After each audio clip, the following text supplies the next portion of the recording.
Izvestia Assads Sochi visit could birth RussianUS anti-terror coalition. Russian and U.S. Presidents Vladimir Putin and Donald Trump held a phone conversation on Tuesday evening about the situation in Syria, Ukraine, Iran and on the Korean peninsula.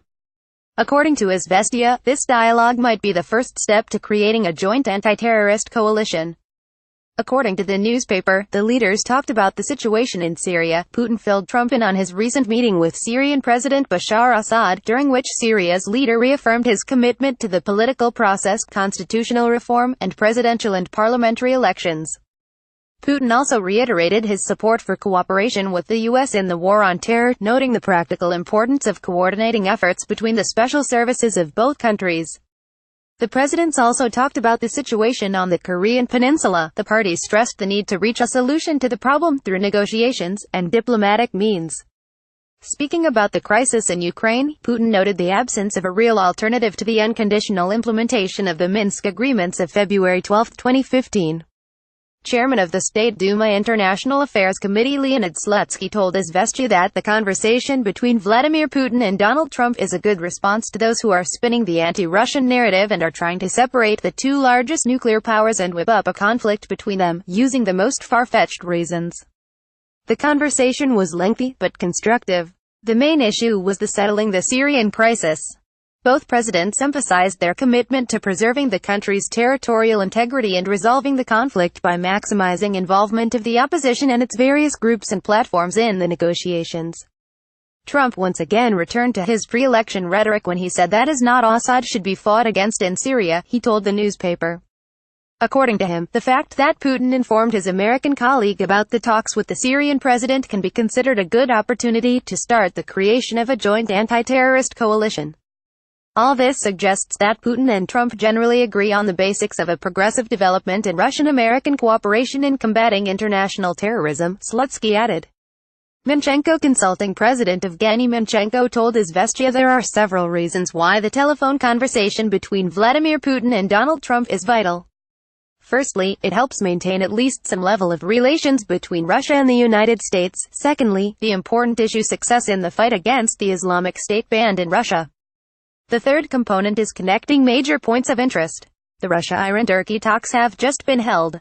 Russia now has a special relationship with Syria and Iran. The United States has obvious complications with NATO member Turkey. I think the coordination of these multifaceted negotiations between the countries' players with different interests is the main reason for this phone call, he told Izvestia. As of Izvestia Gazeta, Transnistria might shift from Moscow to EU and Ukraine. The European Union will show interest in rapprochement with Transnistria and Moldova at the upcoming talks on settling the Transnistrian conflict set for November 24, project director of the German-Russian Forum Alexander Rahr told Izvestia Gazeta. Moldova's Parliament Deputy Bogdan Tardia told the newspaper that the European Union's attention towards Transnistria lays the groundwork for talks about the possibility of integrating the unrecognized republic into the EU without Moldova. However, according to Rahr, neither Moldova nor Transnistria has any real chances of becoming EU members. On November 24, negotiations in the 52 format Moldova, Transnistria as the parties, Russia, Ukraine, the OSCE as mediators and the EU and US as observers will be held in Vienna. Last time, the talks were held in Berlin 1 year ago. Tiraspol had refused to meet, stating that the format is ineffective. However, this time the initiative came from Transnistria, the newspaper said. According to Rahr, the EU uses the carrot-and-stick approach in relations with Moldova and Transnistria. The goal is to draw the parties closer.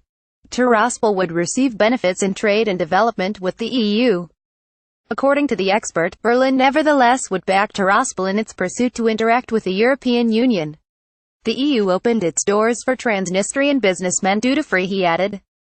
According to the expert, for the time being, Transnistria will remain with Russia, and the future depends on the big game, in which Chisinau and Tiraspol are not the leading players, he concluded.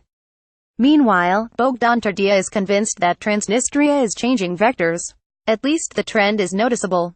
Tiraspol still recalls the referendum of 2006, when the local population voted for independence from Moldova and sought to get closer to Russia.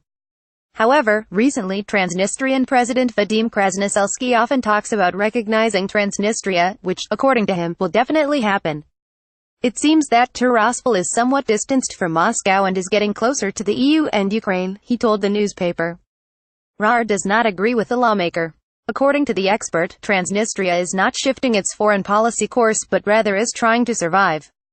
To do this, it will use the protection of EU members, including Germany, he told Izvestia Gazeta. Izvestia Gazeta US likely to overtake Russia in oil production in the near future. The United States might surpass Russia and Saudi Arabia in terms of crude oil output, Izvestia Gazeta wrote. According to the newspaper, a rapid surge in U.S. production is expected even with low oil prices, which do not recoup expenditures on developing many Russian deposits, especially on the Arctic shelf. Falling costs in the shale revolution is the main contributing factor to America's oil output growth. Experts interviewed by the newspaper believe that production costs in Russia are 10 times lower, and production is restricted artificially to maintain high prices. The Russian government is currently preparing special incentives for launching complex deposits. A new draft law on excess profits tax will be discussed.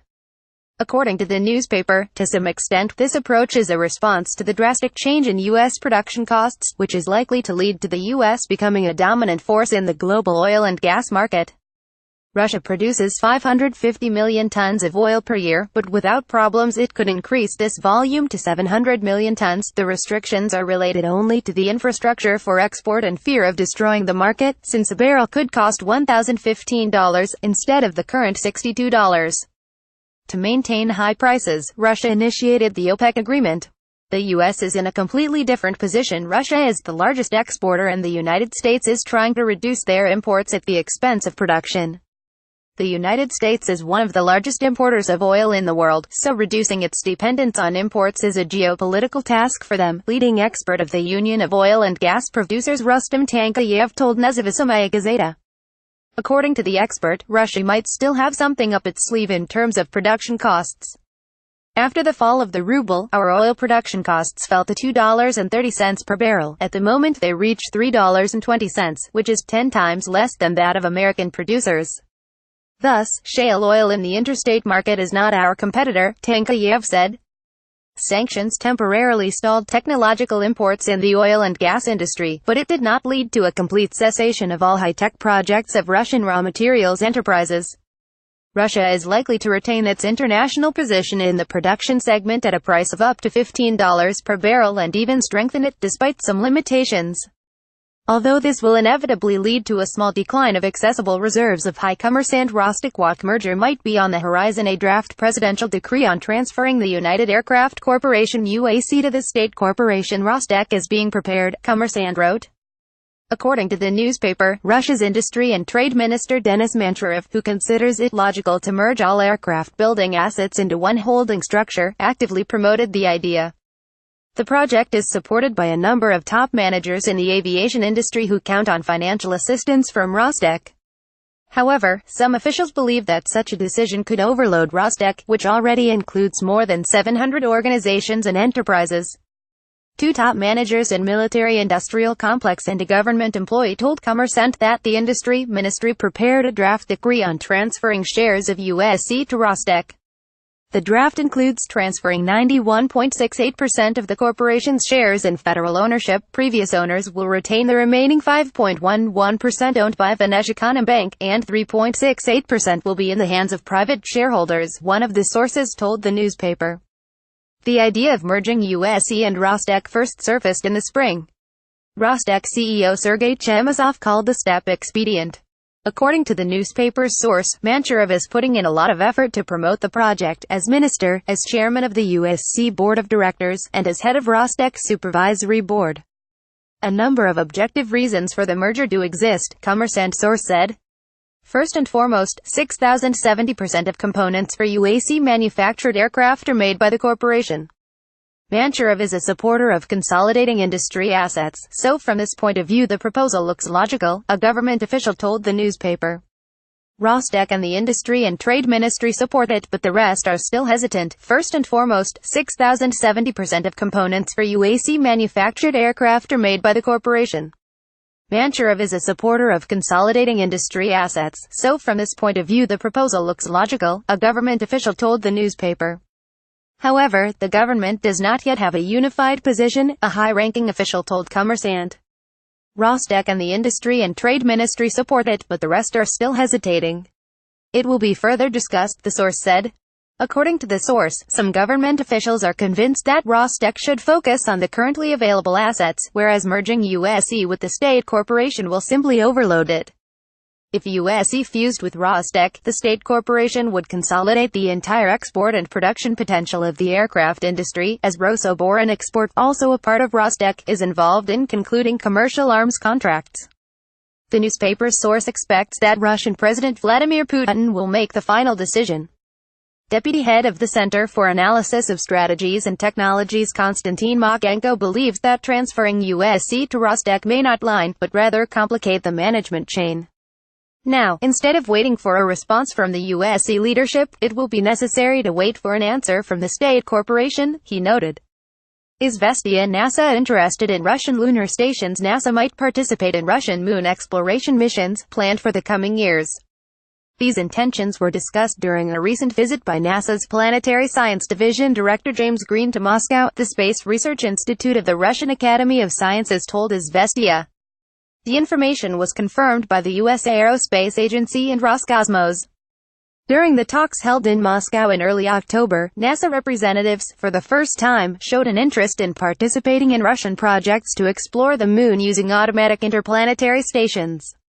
They intend to discuss their participation at the annual meeting of the Lunar Exploration Analysis Group and then submit proposals to NASA's management.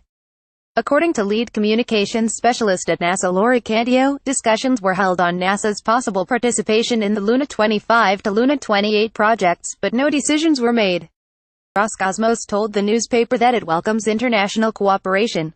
The participation of NASA in moon research projects will allow our countries to approach the creation of a near-moon station much more efficiently, the press service of the state corporation told Izvestia.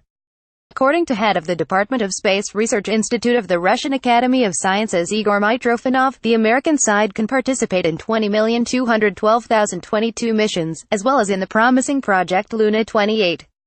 As an option, the Russian side suggested providing radio communications to the American Moonrise. The launch is scheduled for 2024 through the Luna 26 orbiter, which is supposed to be planted on the reverse side of the natural satellite of the Earth. Given that fact that the landing zone is on the other side of the moon, NASA specialists will probably be interested in ensuring that their landing gear is furnished with radio communication through Luna 26, which already provides for the possibility of retransmission of data from our polar landing gear Luna 27 to Earth, Mitrofanov explained. TASS is not responsible for the material quoted in the press review.